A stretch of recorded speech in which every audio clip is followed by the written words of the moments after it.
Hello. Come in, pull up a chair, tell me all that's going on. I am your illustrious host, the famous detective Zachary Hare. And with me, of course, is the good doctor. You can speak in front of him as you would in front of me. Hi, this is Jack Wingrosky. How's everybody doing tonight? All right, this is, of course, the Baker's Podcast, and we've received some interesting news from the last episode. See, when I came over, I used to have an elementary podcast, which fell through, so I thought that's what we're doing here. But we've been requested by the powers that be that this is the all-encompassing Sherlock Holmes podcast, so we will cover everything. Elementary, BBC Sherlock, and we will even talk about our various favorite cases and Sherlock Holmes. Yeah, and also I'm a Baker Street irregular, so hopefully we'll get a treatise or two from the club. Yes, indeed. But for this episode, we will be focusing on the elementary episode as it is known on the family. So, start off with Holmes and Watson looking very dapper in some evening gown wear, demanding that a man give them his foot. Yeah, of course, it's not a foot. Actually, it's a prosthetic, which apparently has a secret compartment. Yes. I just love the part where it's just like, actually, we didn't need your testimony. I just wanted to prove a point. That was kind of funny. You know, and in that opening scene, it's another difference between this and the book series. They call it the canon of Sherlock Holmes. In the original stories, Holmes doesn't really mind when they take credit. He knows they're going to take credit for the case. It keeps him with fresh cases. The police get the glory, and everybody's happy. Well, in the opening scene, we see one of the lackey detectives, one of the average guys that is not our illustrious Detective Bell. And, of course, he says, "Oh, I'll take it from here. You know, we're not going to fight over the perp, are we?" Where clearly Holmes has done all the work, where before Detective Bell gets all the credit. However, Holmes is usually at least feels like he's, been given credit. And apparently Holmes has been burning through a lot of detectives lately. Well, I think the difference is that Bell, of course, as we've learned, is a very adequate detective, so he did help solve the case. This guy, from what we hear, almost ruined the case through his ineptitude. And if you also remember back in the first episode of this season, with Lestrade, Holmes learned from there to sometimes take credit or, when it's due. Yeah, and, I do remember in the original book that a lot of these detectives are subpar, and he does prefer to work with Lestrade and Gregson, but but it was a good way to solve the case and to find out that he's really pushing to get Bell back. Yep. So we see Detective Bell kind of coming back into the fold. So. Just go ahead. Well, I was gonna say, it's like I just find it funny that Sherlock is just going through detectives and detectives like it's like it's like a getting off a relationship. He wants to go back to the girl he brought. Right. It's part of that feeling of that Sherlock Holmes doesn't really know how to deal with people, which kind of funny in the BBC version. Is very, very similar, where, clearly Holmes is not a people person, but, like I say, in the original, he does know how to deal with people in delicate situations. So it is kind of funny how he's, the American version where he's stepping all over toes. They don't quite know how to get that vibe right. I think that's what you mean in this one or in Sherlock? I think in both. I don't think they get that sense of that cool aloofness, but at the same time being to handle clients, because that was the difference always between Sherlock and Mycroft. Mycroft doesn't like people. That's why he's in the Diogenes Club. He doesn't want to deal with people, doesn't like to deal with people, whereas Holmes may not like it, but he can. And that's and being able to prove a case where, in a legal sense of the term, where Mycroft he could solve the case but not provide legal evidence. Well, the way I view it is this is their Holmes. This is, even though of course it's inspired by the source material, and this is not the Holmes we know, because this is Holmes. He's he's a recovering drug addict, and I've said this before. What really defines this Holmes is he's not the Holmes we know because he's becoming that Holmes. We see him meeting Watson, and he's changing. He wants to become. If you look at it, he's slow, and he's even mentioned he was trying to change. He wants to become better. I think that this show is him becoming Holmes and Watson. That kind of thing. He's becoming the great Sherlock Holmes in this. Yeah, I agree with you, but I do think that very few people have gotten that sense of balance as kind of hokey, especially in the black and white movies. And they can be a little hokey, especially when it came to Watson. Nigel Bruce. Oh God, I know. Played. I mean, you can't really see him coming to Holmes's aid, other than to be the one that kind of inspires the genius in Watson. Sorry. Oh, it's okay. Whereas, in both of these, they both have very active and capable Watsons. Yeah, what I was going to say is, it's so true. That's one thing that always bugged me about a bad Holmes adaptation, the bad Holmes adaptations all screw up Watson. They always make him the stupid sidekick. And here's the thing. You cannot become a doctor and be completely idiotic. I'm not saying he's got to be a detective, but he's not going to be stupid. Right, and he's not bumbling. He's also a doctor, a military doctor from the Afghan War. So he is competent. He doesn't have the slick business acumen of those down on Broad Street or wherever I forget where the street in London is where the doctors are, but he's, you kind of got the feeling that he's a good doctor, but not the best businessman. He had a hard time keeping up with his practice. However, this never translated into bumbling idiot. One of the worst adaptation of Watson I've ever seen has to be there was actually an episode of it was called Batman Brave and the Bold. It was a great cartoon. They had an episode where Batman actually meets Sherlock Holmes.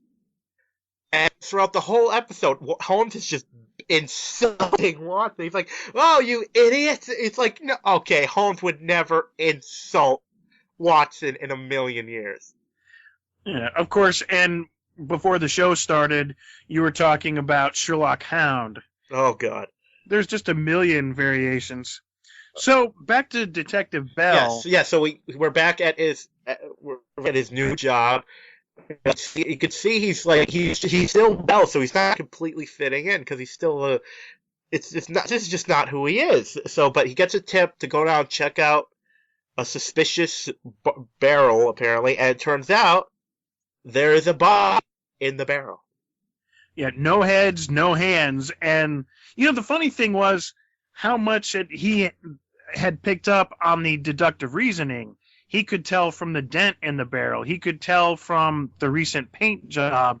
It was almost like Sherlock was speaking into his mind a little bit. Yeah. What I liked about it is, just...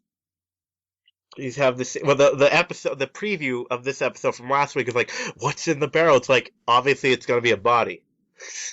What the heck else is it going to be? And it was. It reminded me of, look, Ma, no hands. Oh, fail. Go to your corner, Jack. No. Epic fail. No. So they never really did say, other than the fact it would be hard to identify the body, why the hands and decapitation. I don't feel like they ever answered that question, but it was a good case nonetheless. Well, I think they pretty much did because we hear later that it's the family signature of this specific way. Like, a lot of hitmen have signatures, and that was this one, cutting off the hands and head. Oh, that's right. With Watson's previous forays into, following them on the media. I completely forgot about that. Well, thank you. That's okay. That's why you're the sidekick and I'm Holmes. There you go. No, but what I like about this scene is, we've of course have, he calls in Detective Gregson and Watson and Holmes there, and Bell is not even acknowledging that Holmes is there. Well, he did kind of give him the what we call the dick eye. He kind of one. Oh, that's an old one. He looked out of the side, but didn't make a facial expression. Just kept walking right past him. So so what do you think about the face-off between Bell and Holmes? Because I think, although this wasn't a big giant case, I think it was more about getting Bell kind of back in. Yeah, this was definitely an episode that was about Holmes and Bell. So Handsome Bobby goes missing. They find his corpse. Yeah. And they go about. I love how Watson is the one. They're like, there is no way to possibly identify this body. Watson sees the scar, and she's like, it's Handsome Bobby. And Holmes is like, what? And it turns out it's this big, literally, mafia boss that's been in hiding for 20 years. Right. And that's Dante Scalise, right? What, the actor? No, the perp. Yeah. In fact, he gets blown up rather quickly. Oh yeah, that's one thing that's interesting about this. Like and then of course we learn. I love was Holmes' line. Oh, I'm guessing Tiny was already taken. That was pretty funny. So, what did you think about the NSA appearance? It's always good when Holmes meets the NSA. So, I like this scene where they gotta, like, it's just like, oh yeah, all the kids from Queens, they all said their dads were mob bosses, so I got hooked on it. That was kind of funny. I liked the fact that the NSA guy had tried to tell him that, oh, I'm not anything. They know they're in the room, just the two of them. But probably somebody's listening, and he's, well, just in case you don't believe me, here's a whole array of facts. Here's the report. Here's the NSA case number at the top of all of these phone records, so you can keep telling me, or you can explain to your boss why I'm about to shoot a bunch of emails to this effect. Yeah. And of course, all of a sudden, Holmes is getting a little nighttime visit from the NSA. Yeah. So, of course, and then the next scene, we have, which kind of surprised me, Paul Fino. That was awesome. In fact, I love the old flashback photo that they used of Paul, that had to be like in the 70s or 80s. Right from like some mob movie, and you look at him and it's like, oh my God, that's what he looked like way back then. And this is just right when he's just standing over by. He's like, I'm gonna kill son of a bitch. And I always he's like, he was a good kid. No, he wasn't.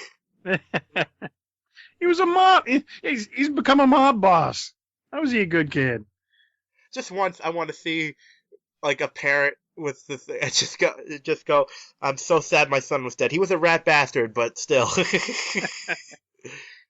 And I'm looking at my notes here, and I want to say, big thing I've noticed in both Elementary and Sherlock, and there must be a big old cell phone sponsor in this mix, because both shows rely heavily on text and Twitter. It's like, what's up with that? Well, I think it makes sense because Holmes would use whatever is at his disposal in the original books, and he would be up, and I believe that Holmes would be up on all of the latest technology and methods. Oh yeah, well, right, in the original book, he's always scanning the newspapers, and today's version of that really is Facebook, Twitter. If you remember from the books, there was a couple of times where he had to look someone up, and he essentially looked up his Times Wikipedia. Right. I think they called it Who's Who back then, if I'm right. Yeah. Actually, they still have Who's Who. Yep. And so it's very much something that he would use, although I do notice on both shows just how intensive it is.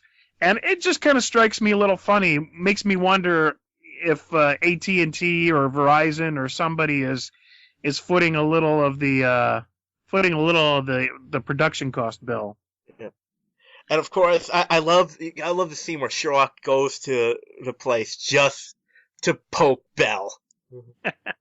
And you know that's the only reason why he's here. It's like, oh, it's very important work. And it's like, and he just says, he calls him, oh, because you being an analyst. Oh, do you prefer number cruncher? And the way he says it's like, it sounds like an insult the way he says it. The funny thing is, I would have liked to see them develop the counterterrorism unit a little more. They created this whole storyline, all these activities that they could have kind of explored at least for a couple episodes, and then all of a sudden we find out the deputy commissioner is dirty, which is Detective Bell's brand new friend. Spoiler. Don't listen to the podcast before you watch the show. I notice less and less podcasts actually say spoiler, because it's like, if you're listening, whatever. Well, yeah, anytime you see, that's why you put the title on the podcast. I don't really feel sorry for anybody that listens to a show that has the title of the show right in it. Something's going to come out. Right. So, of course, we're back at the Brownstone, and Watson's, I love how Holmes is like, he comes, and she's just like, should I be scared? And because he looks like a horror movie villain. And it's just like he's just been experimenting with Hawk, and he's like, oh, I've deduced that the person's this height, and Watson just goes, oh yeah, it's Dante Scalise, and Holmes is just like, all right. That is, it's good to see Watson kind of keeping up with him a little bit. That's what's the most important thing of Sherlock Holmes, in my opinion, is Watson's actually a part of the team. Because, like I said, in the original, Holmes would go, my methods, try to figure out, and sometimes Watson would do pretty good, but he was just a doctor who hung around with a detective. Holmes never expected Watson, in the original books, to be a detective. He expected maybe to pick up a few things, but he never treated him like he believed that he should be as good as Holmes. No, and in fact, a lot of times, even though he's really advanced in the martial arts and the art of the stick, a lot of times when danger is, he used Watson a lot as his bodyguard. Yep. Watson, go get your pistol, which meant, there's something about to go down. I need some firepower. Yep, get your ball. And of course, they actually quoted in Elementary, I think in the first season, where Watson, without having pure genius, inspires that in those that do. Yeah. That's what. Well, this one makes it. Watson, even the original book, because of the character Watson said, I'm not going to be a doctor anymore. I want to join you, Holmes. Holmes would be like, great, and Watson probably would pick it up really quick because he's an intelligent person. Oh, sure, but he always had his role as the chronicler and the backup and the one that kind of inspired Holmes and that companion thing. And, I really never felt the thing, oh, you know what? Watson really has to step up and start solving crimes. No, Watson has to be there, to watch his back. In the Army, we call it watching your six. Right. If you're looking at a clock, the six is right behind you. And so, that is Watson's job where he excels. You expect that military man to kind of take up that role, and I think there were a couple instances, and they have since written stories where, Watson does pick up a bit here and there. Yes, and what's interesting is in this show, we've touched upon Watson chronicling, but not really that much yet. Like, we had a glimpse of it, you know what I mean? Yeah, and I think they kind of, when he was training Watson to do the detective work, what he did was kind of have her solve some cases, and now they've just kind of taken it to that next level. A big difference with the story, but I think it really works here. Well, that's like I say a million times. It's what helps make this show their own. I mean, the moment, it's like the moment that they revealed Moriarty and Irene as the same person. From then on, we knew this was their own Holmes, and from what we've seen with Holmes, with Watson, with everyone, this is its own universe, and it works. Oh, absolutely. So we've got the commissions dirty. Bell is just starting to figure out that Holmes isn't just trying to get him back into the force, that maybe this is really going on, and he starts dropping some hints with the deputy commissioner and said, hey, this is his theory. What do you think? Doesn't really get the reaction he thought he would. Yeah, well, interesting. Before we got to talk about the fact, well, we've touched on it, but then we got to the scene that I love the scene when they confront Scalia, because it's just like, I have it, and he's just like completely defiant. He's not even, and Holmes is like, oh, we'll never get him in prison, and kaboom! Pop goes the mobster. Yeah, and he says, yep, not a day in prison. Yeah, I know this is a weird thing to notice, but I was getting a serious Tom Baker vibe from Watson's outfit in this episode. She had like the big scarf, she had a hat. I'm like, who dresses like that in the winter? Well, maybe you do in New York. It's a little colder up there.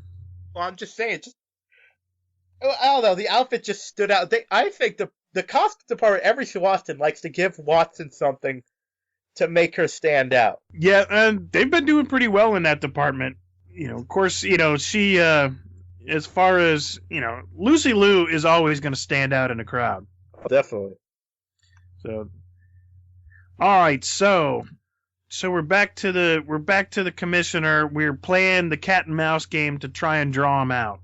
Yes. Well, I just love when they start looking into it, and like you said, I like when they go confront the other mobster, and he's just like, usually you would think, oh, this is going to be the guy. They have, it must be. Oh wait, no, I'm getting my scenes out for it. Yeah, they realize the information came from the NSA after investigating that. I do like that line when Holmes is like, I don't feel too bad for a guy who got blown up who dissolves heads in battery acid. Now they go check out and they realize, like you said, it's an NSA. You gotta love that line where he's just like, "Oh, you're not an NSA? Good. I'm gonna sign you up for a bunch of plushie emails." And for anyone who doesn't, well, I don't know. I don't think we should get into this, but is plushie the same thing as a furry? All right. I did like the fact that he holds up the little tiny bone, and this is what's left of our missing mobster, Handsome Bobby. If he had been less Neanderthal, this wouldn't have been left. It's like a bone from his brow. Yeah.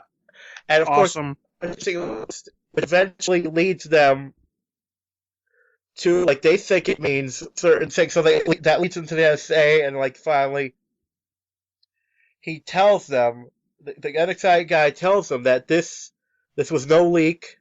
Oh wait, we're getting so bad. We got to talk about the exploding fridge. Oh, which is weird because in the preview you see it going downstairs, and that didn't even happen this episode. No, I think they kind of reeled that in a little bit, but it is kind of indicative of the old Holmes and even some of the old movies where he's doing pistol shots into the wall and the VR. What is it? Regina, which is, the Royal Victorian Regina, and doing the experiments inside, with the tobacco, and I like it when they kind of keep a little bit to the canon there, where he's doing a lot of these experiments inside. Now tell me, did you see I guess you saw the preview, which I didn't see the commercial for it. So when I first saw it, I thought somebody, like, he had locked himself in there and was trying to escape. Yeah, they tried to make it look like something was in there. Mm-hmm. I do remember that. You are correct, sir. So that was kind of funny. I expected her to come in and unlock it, and, there he is with a couple chains around him, much like he does with the handcuffs, but little controlled explosions. Now, what's interesting was the NSA. I think he was the NSA operative. They're talking, but the guy is like, "Oh, okay," and you think the guy's giving them run. He's not. He's just like, "No, there's no mole." But he's like, "There's got to be a mole because this information." Oh, someone requested it. He's at home, and that's when we first find out that the deputy commissioner has a connection to this. So then they go confront that mobster. Of course, Holmes comes in with a whistle. Now, what I liked about this scene, I like, you think, oh, they're going to come in the information, this guy will probably make a deal. But the guy literally just says, listen, this information plopped into our laps. Right. So we know there's somebody on the inside. We know it's leading to something, and it's heading towards the commish. But we don't know how or why, Yeah. Which I thought was, so of course, with their suspicions, they have to talk to Bell.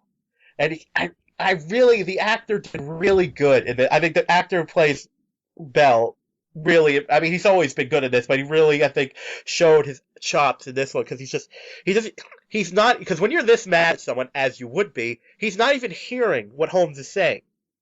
Right. He's just off in another world.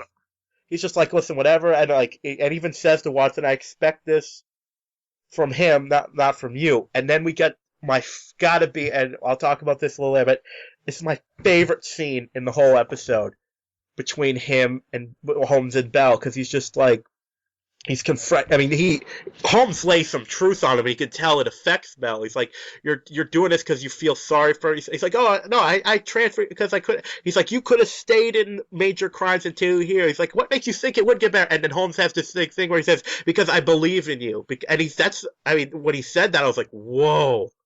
Oh, yeah. Because Holmes saying that about someone? Yeah, he said, look, I was a big drug addict. I came back. I know you can.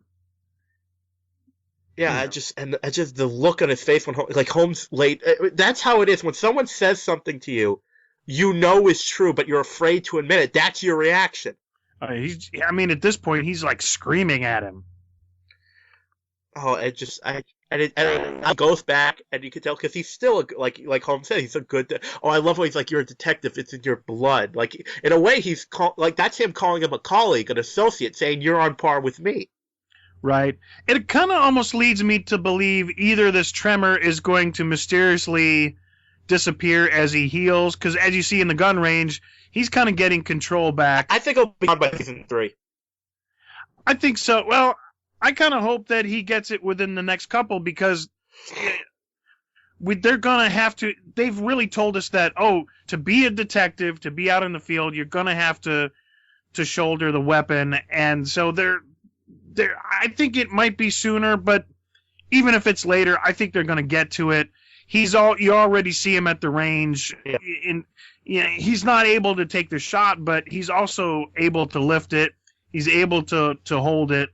And I just don't think they can milk this one much more, especially now that they disassembled the whole counterterrorism unit in one episode. I don't think they're going to spend a lot. The show is not known for that. They don't do anything that doesn't connect. I've never seen a pointless story point in this show. Yeah, I think they tend to move a little too fast. I thought that they could have dragged this out just a little bit longer. Maybe. But I do like when he says, either you're doing this to be away from me or because you felt sorry for yourself. Either way, it's pathetic. Right. So we've got to see him back in full swing, I think sooner than the next season. Well, I'm saying what I mean is I think they'll wrap it up this season and we won't even see any hint of it. Oh, I got you. Yeah, I'll agree with that. I mean, I don't know if they're going to really establish. I mean, I wonder if there's another. I mean, I wonder if it's stories, but I wonder if it's also maybe the actor has other work. Maybe he's doing something else. He said, "Oh, can I get some time off for this?"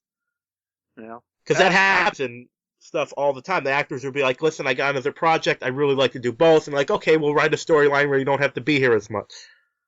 So now, before we kind of move on De Silva, yeah.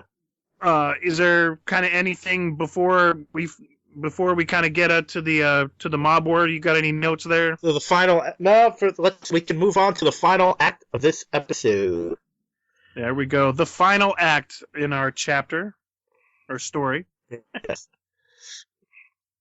So, we find out the motivation. Each crime, you have to have a body, you have to have a motivation, and I thought this one was reaching a little bit. I don't think so. I mean, it took me the real to fully understand the motive, but once I did, I'm like, oh, okay, that makes sense. I love the idea that the deputy commissioner was a monster plant, and even Holmes says you can only go so far when that's what you are. But because he actually was a good cop, he rose through the ranks. Right, and I think I had a little hard time believing that, of course, one side knows that he's a mob plant. At least one side knows. I'm sure the other side doesn't, because the other side would have taken him down years ago. But there's no way you could play one family against the other. This guy was starting a full-scale mob war in the middle of New York City.